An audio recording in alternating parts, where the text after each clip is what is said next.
En esta ocasión vamos a estar estudiando la carta del apóstol Pablo a los Efesios, carta que fue escrita nada más y nada menos que desde la cárcel. Y quiero que consideres esto. Cuando la carta está comenzando, el apóstol Pablo dice lo siguiente: Pablo, apóstol de Jesucristo, por la voluntad de Dios, a los santos y fieles en Cristo Jesús que están en Éfeso. Santos y fieles. Santos y fieles tiene que ver con aquellas personas que son creyentes en Jesús, que ya han tenido un encuentro, que han rendido su vida a Él y que entonces tienen una convicción por Cristo. Y esto es sumamente importante considerarlo, porque si tú has creído en Jesús como el Hijo de Dios, eres santo. Y entonces, el día de hoy vamos a estar estudiando respecto a esto. Muy importante lo siguiente: cuando nosotros vemos esta porción, vemos que contiene el plan de Dios para la salvación del mundo, de las personas, en un énfasis total en la participación del Padre a través de Jesús. Esto es Jesús, el Padre y el Espíritu Santo, el mismo Dios. Vamos a verlo así.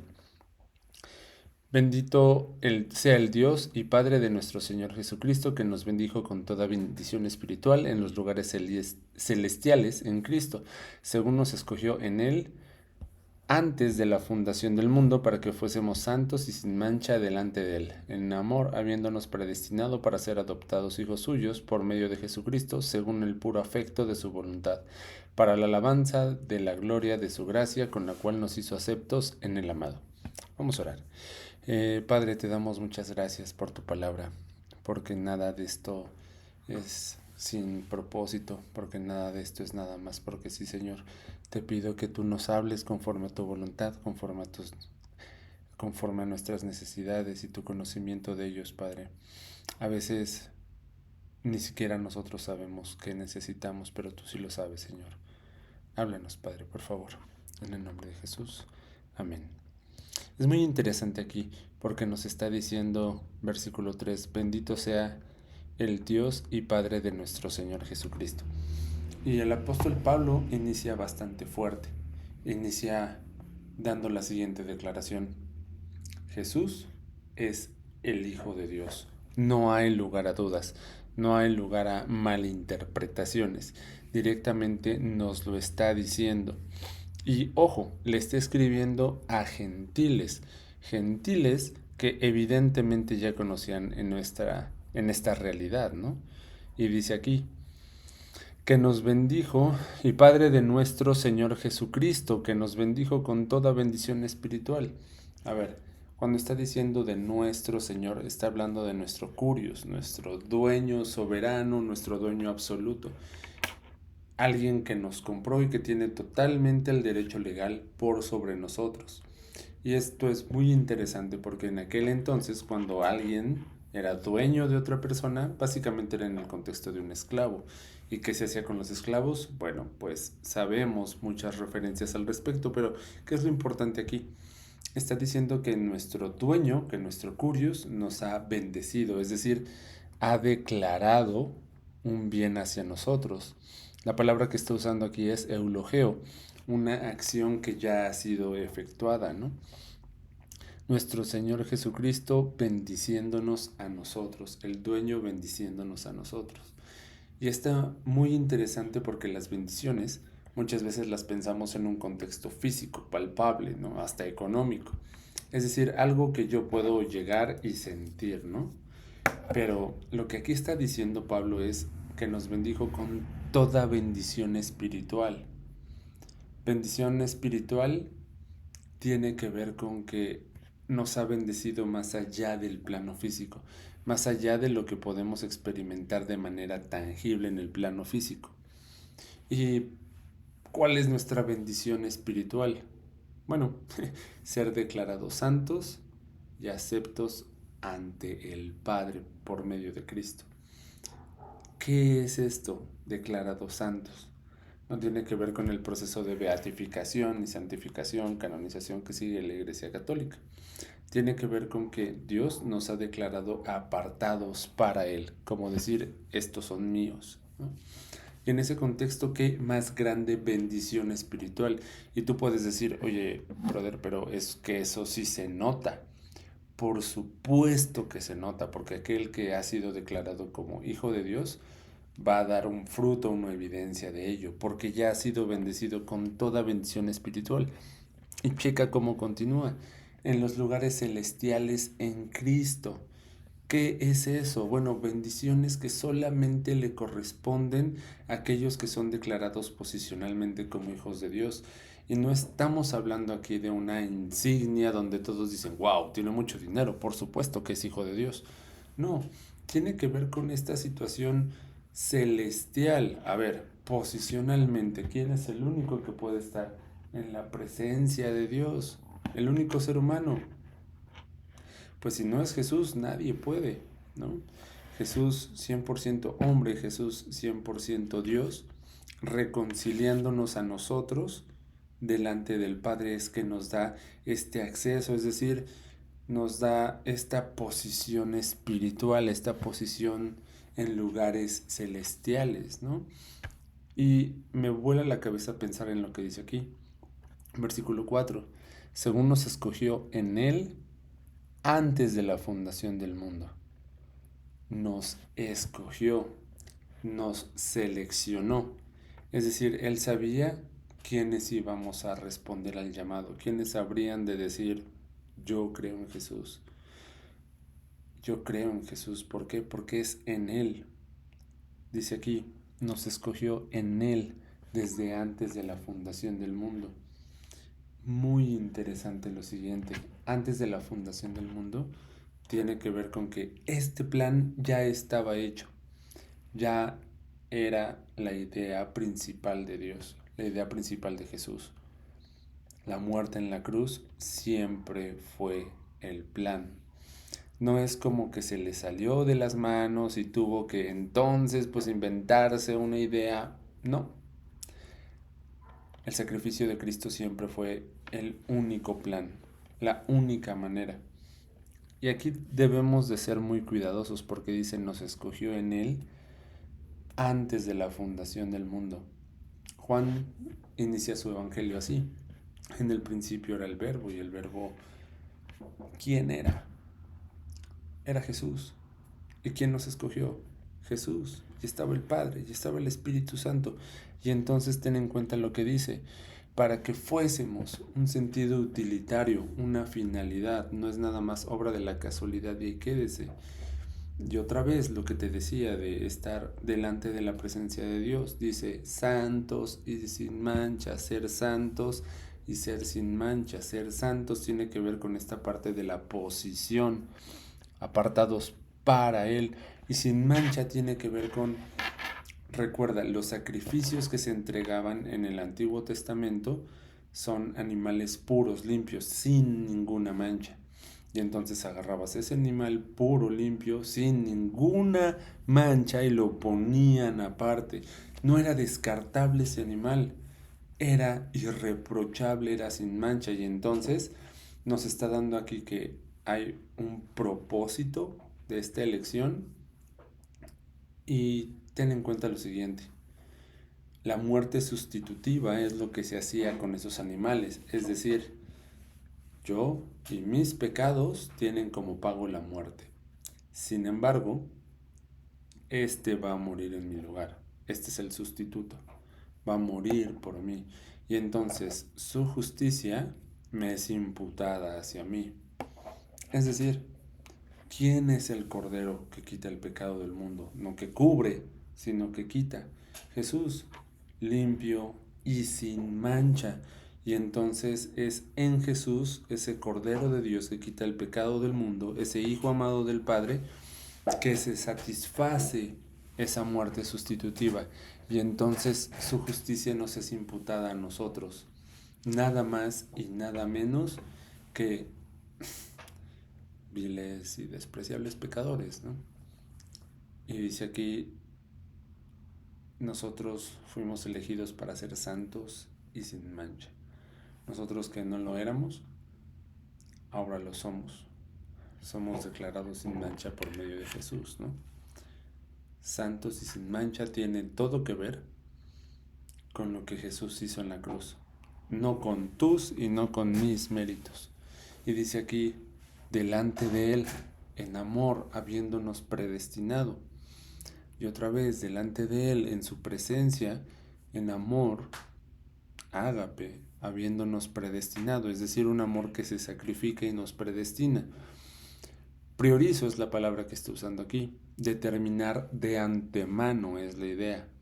Es decir, desde el inicio así van a ser las cosas. Y también me vuela la cabeza pensar en esto, ¿no? Israel, como la nación escogida de Dios, desecha a Jesús. Y entonces todos los gentiles tenemos participación de. Pero si te das cuenta, Dios ya sabía que iba a ser así. Jesús, desde que está este plan, ya sabe que tú y yo como gentiles vamos a terminar viniendo a Él. Desde el inicio era así. Desde el inicio los gentiles estuvimos en el plan de Dios. ¿Para qué? Ahí dice, para ser adoptados hijos suyos, ser declarados hijos de Dios, por medio de Jesucristo, otra vez, a través de sus méritos, a través de su obra, según el afecto de su voluntad, para la alabanza de la gloria de su gracia. Porque así lo quiso, el afecto de su voluntad, porque ese era su plan, porque así lo quiso.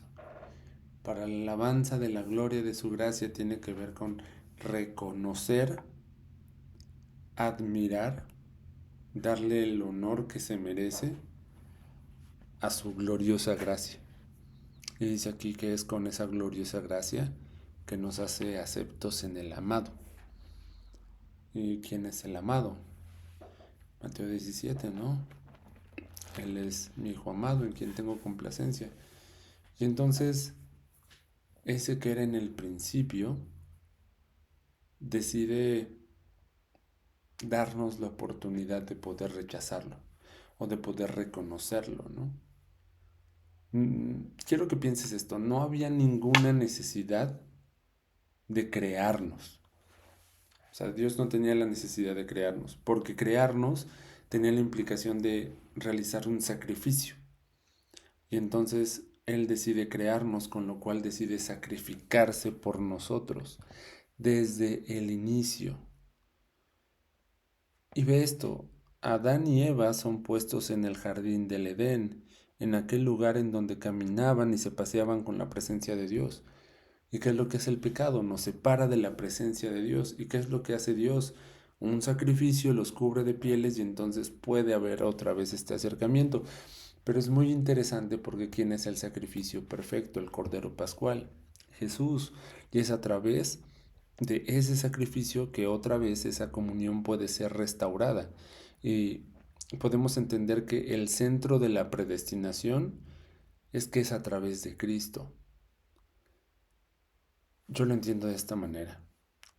Lo predestinado es que sea a través de su sacrificio que estemos en la presencia de Dios. Esto es, a ver, tu destino es mi presencia, pero va a ser a través de Jesús. Y vas a decir, ¿pero todos? No, los que crean en Jesús. Si tu destino es mi presencia, es a través de Jesús que vas a llegar. Pero si no quieres hacerlo a través de Jesús, simplemente no vas a llegar.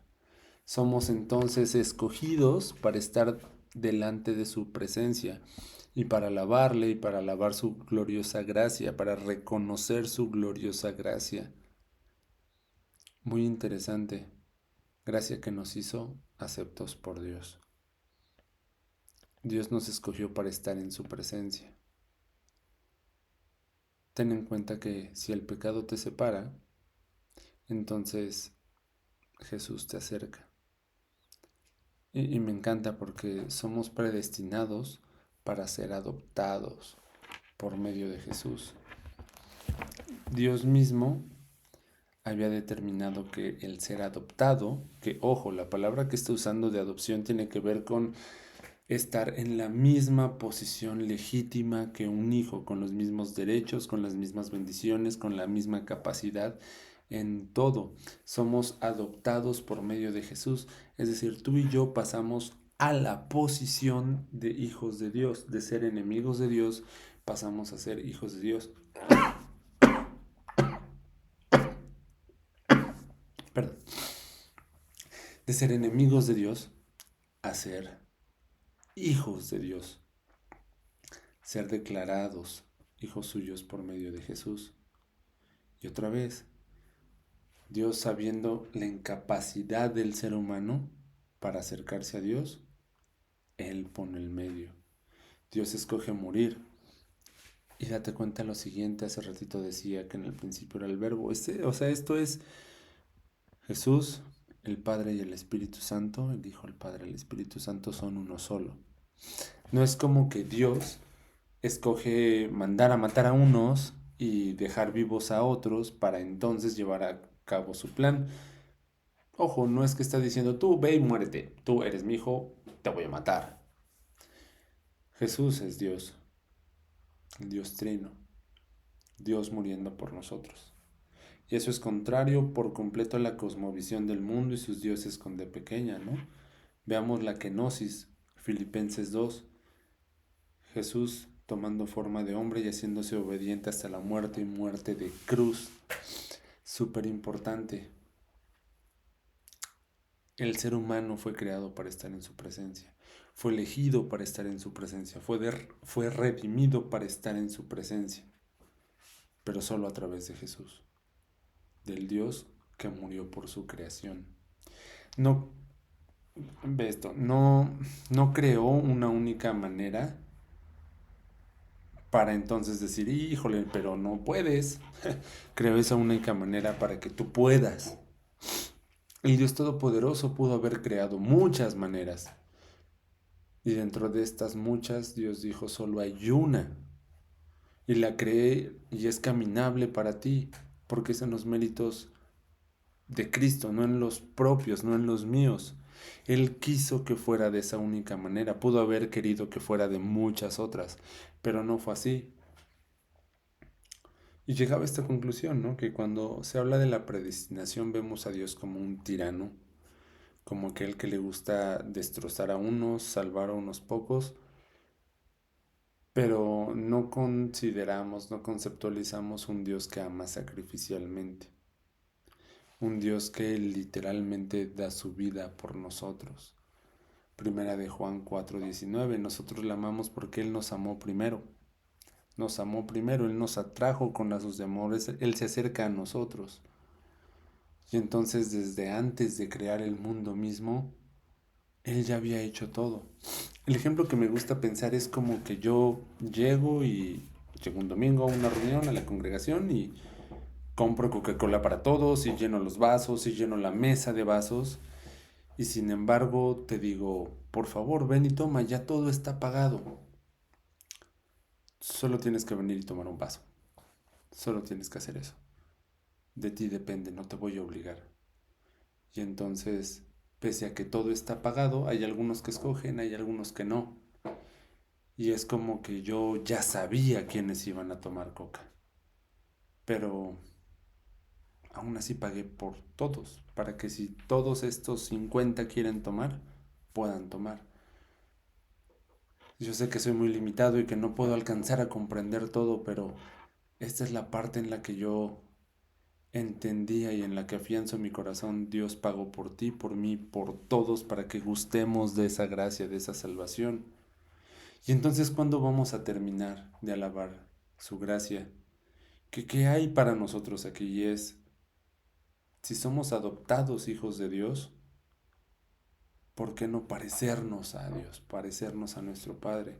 Estoy viviendo de una manera que refleja que reconozco lo que Él hizo por mí y que ahora soy su hijo.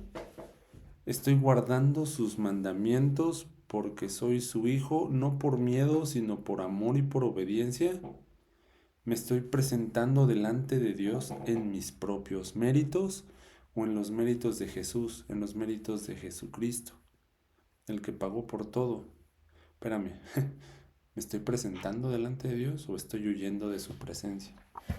Adán usó hojas de higuera y quien se acercó a él fue Dios. Quien dio la solución fue Dios. Quien permitió que esto fuera restaurado fue Dios. No tú, no yo, no Adán, no nosotros. Tal vez tú estás en esta condición el día de hoy.